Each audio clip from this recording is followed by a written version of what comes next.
नमस्कार, welcome back guys. सो आज जो कॉन्सेप्ट हम देखेंगे वो तुमने सुना होगा पहले, लेकिन क्या होता है ये सेंटर ऑफ मास क्या होता है वो समझेंगे। ठीक है, क्या होता है सेंटर ऑफ मास? ऐसे नाम से लग रहा है कि मास का सेंटर, क्या ये पूरे मास का सेंटर है या कुछ और है, वो समझने की बात है। अब देखते हैं सेंटर ऑफ मास क्या है। पहले उसके डेफिनेशन पे देखते हैं। डेफिनेशन क्या है इसका कि centre of mass of A group of particles or a system of masses is a point where all the masses are supposed to be concentrated, right? Center of mass of a system of particles or a group of masses is a point at which entire mass is supposed to be concentrated। ठीक है, सारा मास वहाँ पे concentrated है, ऐसा हम ले सकते हैं। उस पॉइंट को बोलेंगे सेंटर ऑफ मास। सारा मास वहाँ पे कॉन्सेंट्रेट हो का मतलब क्या है? मतलब ऐसा है कि मान लो ऐसा रैंडम सा एक ऑब्जेक्ट है और इसका मास बहुत सारे मासेस और पार्टिकल्स का मिश्रण ये है। तो इसमें एक ऐसा पॉइंट ढूंढूं, राइट, कि जहाँ पे मान लो यहाँ पे मैं बोल सकता हूँ कि इस पूरे मास को, सब सारे मास summation mi m1 m2 m3 सब मास को लेके वहाँ पे रख दूँ, तो ये जो टोटल मास मिला ये जिस पॉइंट पे है इस बॉडी के अंदर, उसको बोलते हैं इस बॉडी का सेंटर ऑफ मास। मतलब इस पे जो फोर्स लगाया मैंने m1 पे, m2 पे, m3 पे, m4 पे, इस सब का फोर्स जो रिजल्टेंट मोशन देगा बॉडी का, वैसे ही न्यूटन्स लॉ से ये सारे फोर्स मिला के इसके सेंटर ऑफ मास पे डालूं तो इस बॉडी का जो मोशन होगा इसका भी वही इफेक्ट होगा। मतलब एक ऐसा पॉइंट बॉडी में जहाँ पे हम बोल सकते हैं कि पूरा का पूरा मास वहीं पे कंसंट्रेट कर दो और न्यूटन्स लॉ लगा दो, तो एक ही बात है, इससे करो कि ऐसे करो।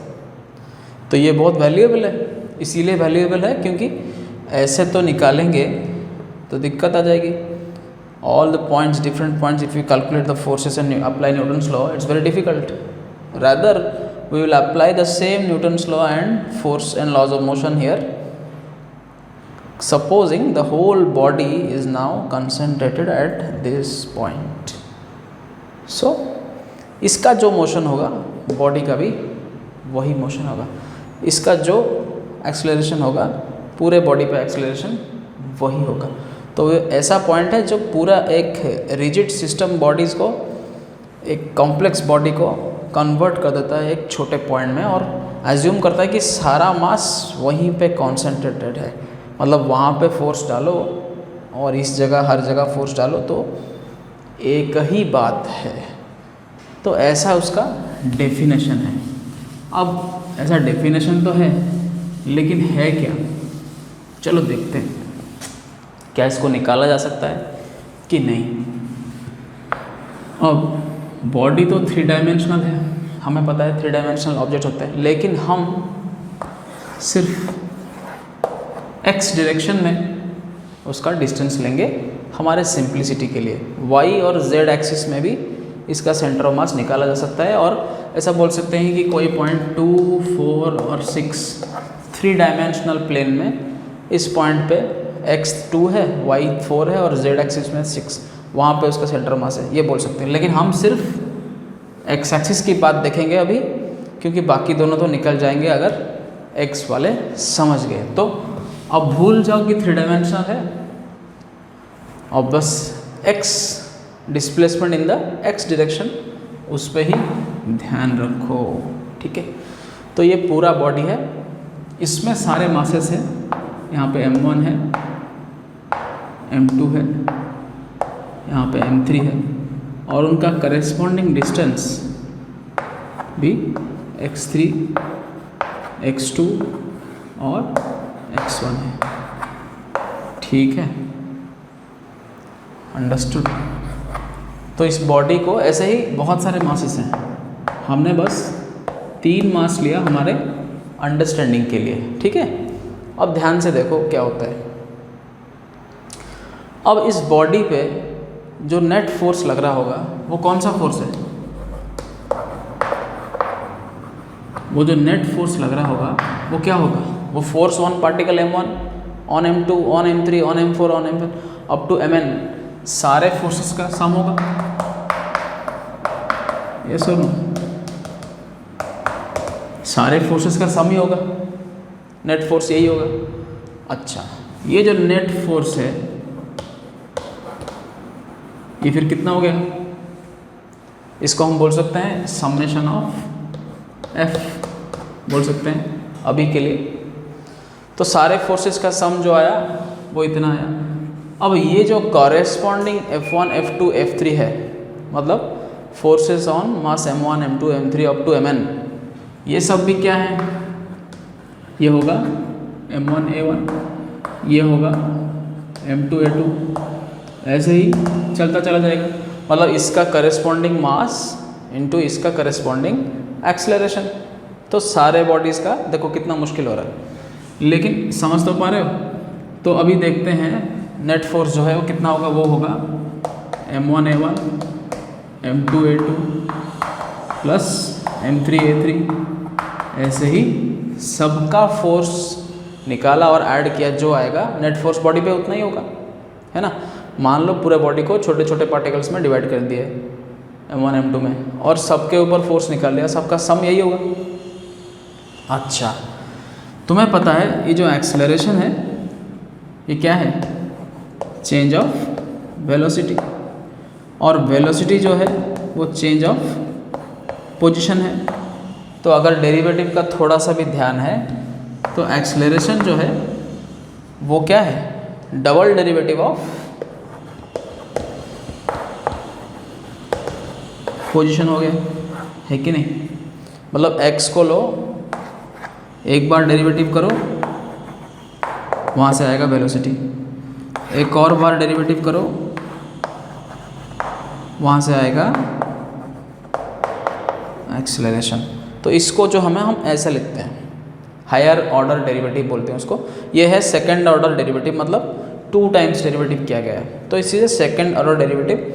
ऐसा तुम अगर ये नहीं समझ पा रहे तो ऐसा समझो कि पोजीशन को 2 बार डिफरेंशिएट किया, एक बार किया तो वेलोसिटी आया, दूसरी बार किया तो एक्सेलरेशन आया। तो एक्सेलरेशन जो है वो d²x/dt², मतलब second order derivative of position या फिर डिस्प्लेसमेंट। तो अगर हम इसको ऐसे लिखें तो समेशन F क्या होता है? d²x1/dt²। क्यों? क्योंकि m1 का जो डिस्प्लेसमेंट है, जो पोजीशन है, वो x1 है। अब x1 जिस तरह से बदलेगा एक बार डेरिवेटिव करने से, वो m1 का वेलोसिटी होगा। अब सेकंड ऑर्डर डेरिवेटिव लगाएंगे, मतलब x1 का वेलोसिटी, m1 का वेलोसिटी जो आएगा dx1/dt, उसका सेकंड ऑर्डर डेरिवेटिव वो होगा a1। समझ में आ रहा है? मतलब मान लो उसका पोजीशन x1 है, तो dx1/dt किया तो v1 आया, जो कि वेलोसिटी ऑफ मास m1 है। लेकिन हमें फोर्स में वेलोसिटी नहीं चाहिए, हमें चाहिए एक्सेलरेशन। तो फिर से उसका डेरिवेटिव किया तो क्या आया? d² x1 by D T square, जो कि सेकेंड ऑर्डर डेरिवेटिव मतलब सक्सेसिव डेरिवेटिव्स, तो वो आएगा equal to acceleration of m1, क्योंकि यही पोजीशन है। हम सिर्फ ध्यान रखो, हम सिर्फ position with respect to x axis ले रहे हैं, वाई जेड कर ही सकते हैं अगर ये कर दिया तो ये सब मैं मिटा रहा हूँ। Hope you understood this. तो ये जो है निकला हमारा a1, वो है second order derivative of x1। वैसे ही m2 D square x2 by D T square वैसे ही चलता चला गया सबके पॉइंट्स के लिए, mass corresponding mass into corresponding accelerations, right. अब क्योंकि m1 m2 ये सब जो है वो कांस्टेंट है ना, कांस्टेंट। और तुम्हें पता है कि कांस्टेंट को हम अंदर ले सकते हैं, ये सब कांस्टेंट है ना, मास m1 कांस्टेंट होगा, m2 कांस्टेंट होगा, मास तो चेंज नहीं होता। तो कांस्टेंट डेरिवेटिव को, डेरिवेटिव ऑफ kx dx जो होता है is same as k dx by dt, constant comes outside. तो अभी बाहर है कांस्टेंट, मैं उसको अंदर ले लेता हूँ और पूरे को डिफरेंशिएट कर देता हूँ ऐसा, मतलब कांस्टेंट को अंदर लेके D square x by D T, और डेरिवेटिव जो है वो डिस्ट्रीब्यूटिव प्रॉपर्टी लग सकता है सब में, तो उस हिसाब से डेरिवेटिव को, डबल एरो डेरिवेटिव को बाहर ले आया और अंदर जो बचा m1 x1 m2 x2 plus plus up to mn xn, ये चलता जा रहा है, ठीक है, dot dot dot dot dot. समझ में आया? फिर से सुनो, m1 एक कांस्टेंट है, वो अंदर जा सकता है, D square m1 x1 by D T square हो सकता है, ठीक है, ऐसा ही सब। अब क्योंकि डिस्ट्रीब्यूटिव प्रॉपर्टी है, derivative of f plus g, derivative of a function f plus g with respect to some variable is same as derivative of f plus derivative of g, ये एडिशन रूल है, ठीक है, ये तुम्हें पता है। तो मैं इसको थोड़ा थोड़ा बता देता हूँ क्योंकि तुम्हें समझने में आसानी होगी, अगर नहीं पता है तो उस हिसाब से डेरिवेटिव हायर ऑर्डर भी वैसे ही बाहर आ गया और अंदर बचा m1 x1 plus m2 x2 plus m3 x3 plus mn xn up to last तक। अच्छा, अब इस चीज़ को और इस चीज़ को दोनों साइड में मैं पूरा मास को डिवाइड कर देता हूँ, m1 plus m2 plus dot dot dot up to mn, total mass को डिवाइड कर दिया, इधर भी उधर भी। अब उधर डिवाइड किया तो D square upon D T square into m1 x1 m2 x2 plus m3 x3 plus dot dot dot चलता गया by m1 plus m2 plus m3 plus ये भी चलता जा रहा है सबका मास। ये है हमारे लिए बहुत इंपॉर्टेंट, बाकी सब समझ लिए। Hope we have written this, मैं इसको मिटा रहा हूँ।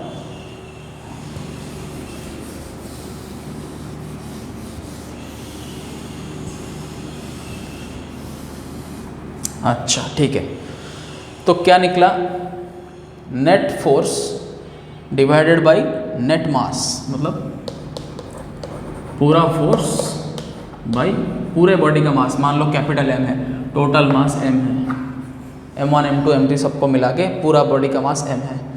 तो ये नेट फोर्स बाय नेट मास क्या होता है, एक्चुअली में न्यूटन्स लॉ के अनुसार क्या होता है, एक्सेलरेशन होता है, लेकिन हमारा आया D square by D T square of m1 x1 plus m2 x2 plus dot dot dot up two divided by m1 plus m2 plus m3, वो भी चलता गया।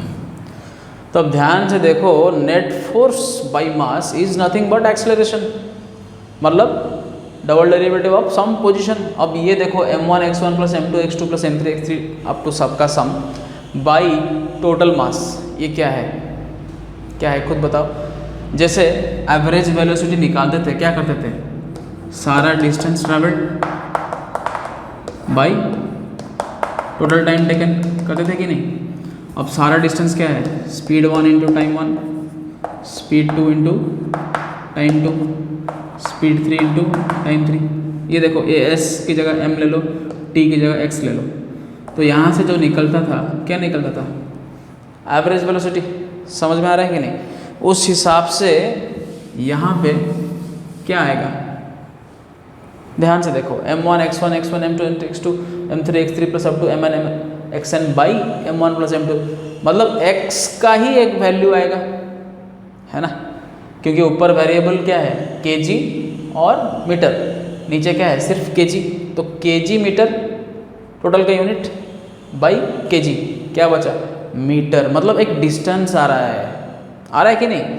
इसको डिवाइड करने से निकाल के एक डिस्टेंस आएगा, क्या आएगा, और उसी डिस्टेंस का डबल डेरिवेटिव जो है वो क्या है, इस न्यूटन्स लॉ के हिसाब से क्या है, total force by total mass, मतलब एक्सेलरेशन है कि नहीं?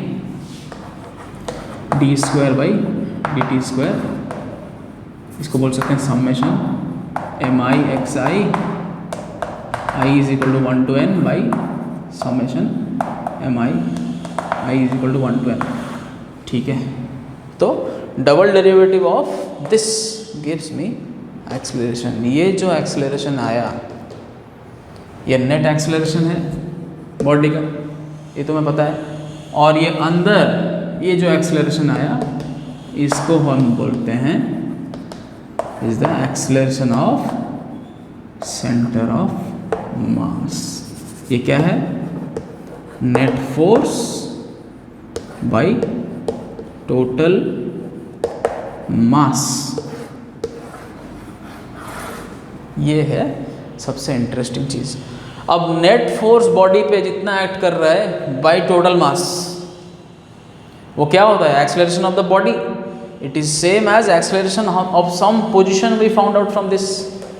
वो जो पोजीशन का एक्सेलरेशन हो रहा है, वो पोजीशन हमें कुछ पता है क्या, नहीं पता है, वही है सेंटर ऑफ मास। और वो उसका डबल डेरिवेटिव करने के बाद जो निकलेगा, सॉरी मैं इसको अंदर लिख दिया, इसको बाहर लिखना चाहिए था, डबल डेरिवेटिव के साथ एक्सेलरेशन लिख दिया। एक्चुअली डबल डेरिवेटिव होने के बाद आएगा जो, वही है acceleration of centre of mass. समझ में आया? ध्यान देके देखो, ये क्या है, position of centre of mass. ये डबल डेरिवेटिव क्या हो गया, change of position of centre of mass 2 बार, मतलब acceleration of centre of mass. तो net force by net mass is same as acceleration of centre of mass. यही है centre of मास का कॉन्सेप्ट। क्यों ये इतना इंपॉर्टेंट क्यों है? क्योंकि यहीं से ही हमें पता चला कि कुछ ऐसा पॉइंट है जिसका acceleration is same as the total force acting on the body by the total mass. तो वैसा जो पॉइंट है वो कहाँ है, वो यहाँ है। ठीक है, अब ध्यान देके देखो, मैं यहाँ मिटा रहा हूँ। ये जो पॉइंट आया, ये जो एक्सेलरेशन ऑफ सेंटर ऑफ मास का जो एक्सप्रेशन आया, जिससे जो पोजीशन से, वो पोजीशन क्या है, position of centre of mass. क्या है वो, m1 x1 m2 x2 plus m3 x3 dot divided by m1 plus m2 plus m3 dot. मतलब position of centre of mass क्या है, the product of the masses to the corresponding displacement या positions divided by total mass. तो ये जो निकालोगे x का value तुम यहाँ से, ये कहीं भी हो सकता है, मान लो यहाँ पे हम सेंटर में दिख रहा है यहाँ पे, तो ये जो डिस्टेंस आएगा इसको निकालने से यही होगा the position of centre of मास। इसी को बोलेंगे सेंटर ऑफ मास। मतलब ये ऐसा पॉइंट है जिस पे हम ये सारे फोर्स मिला के लगाएंगे तो जो मोशन प्रोड्यूस होगा उस छोटे से पॉइंट बॉडी का, इस पूरे बॉडी का मोशन भी वही है। सो वी कैन एज्यूम कि ये पूरा body is actually the all of the masses are what, located at this point only. समझ में आया कि नहीं? मतलब हम ऐसा एज्यूम कर सकते हैं कि ये बॉडी नहीं है, ये नहीं था, ये था ही नहीं। हम जो देखे थे ना पूरा बॉडी, वो है ही नहीं, बल्कि उसकी जगह एक नया बॉडी है जिसका मास है सबका मास के बराबर। सारे मासेस को मिला दो, समेशन mi, पूरा मास यहीं पे लोकेटेड है और उसका डिस्टेंस पोजीशन वो कितना है, एक्सीएम। एक्सीएम कितना है, इतना, याद रहा। तो इसके ऊपर तुम न्यूटन्स लॉज लगाओगे तो जो रिजल्ट मिलेगा उस पूरे बॉडी पे जो पहले था ऐसा सारे पॉइंट्स पे अलग अलग फोर्स थे, उसके ऊपर भी न्यूटन्स लॉ लगाओगे तो वही रिजल्ट मिलेगा। ठीक है, ये तो था एक्स का पोजीशन। इसी तरह तुम centre of mass along y निकाल सकते हो नीचे से, y1, y2, y3 लेके वही एक्सप्रेशन आएगा, बस x की जगह y हो जाएगा। और z भी निकाल सकते हो। मान लो एक तीसरा एक्सिस है और रिजिड बॉडी है, तो यहाँ से जो डिस्टेंस होगा वो z होगा। तो सेंटर ऑफ मास का distance position along x axis, along y axis and along z axis, तीनों एक्सिस के अलोंग निकाल सकते हो। तो वो जो पॉइंट आएगा एक रिजिड बॉडी के अंदर, हम हमारे कॉन्सेप्ट के अनुसार मान सकते हैं कि पूरा बॉडी जो है उसके ऊपर सारा फोर्स लगाओ, जो रिजल्ट आता है वैसा करने की ज़रूरत नहीं, because that is difficult. Rather we can assume the whole body to be concentrated at a point which is at a distance of xcm, मतलब this much from x axis, ycm मतलब इसको y की जगह change कर दो from the y axis, and zcm x की जगह z डाल दो फ्रॉम द z एक्सिस, मतलब 2, 4, 6 एक पॉइंट पूरे बॉडी के अंदर, एक ऐसा पॉइंट जहाँ पे we can assume the whole body, all of the masses are supposed to be concentrated. ठीक है, और उसी को बोलते हैं पूरे मास का सेंटर। क्योंकि हम क्या फ़ायदा है इससे, फ़ायदा यही है कि हम डायरेक्टली उस पॉइंट को निकालें और उसके एक्सेलरेशन से पूरे बॉडी का एक्सेलरेशन निकाल सकते हैं, और उसके मोशन से पूरे बॉडी का मोशन जज कर सकते हैं, और उसके मोशन से पूरा कैलकुलेशंस भी तुम देखोगे न्यूमेरिकल सॉल्व करते हुए, और इजीली हो जाएगा। क्योंकि रिजिड बॉडी का क्योंकि शेप नहीं है, तुम्हें निकालना मुश्किल है, राइट। तो इसीलिए सेंटर ऑफ मास हमें चीज़ों को आसानी में कन्वर्ट करने में हेल्प करता है। पूरे बॉडी को क्या बना दिया, एक पॉइंट में एक पॉइंट ऑब्जेक्ट बना दिया जिसका मास पूरे बॉडी के मास बराबर है, राइट, और जिसके ऊपर हम न्यूटन्स लॉज ऑफ मोशन भी आराम से लगा सकते हैं। तो ऐसे ही प्रूव हुआ कि सेंटर ऑफ मास भी कुछ होता है, और इसको ध्यान लगा के थोड़ा और पढ़ाई करना। ठीक है, I hope it helps you. Thank you.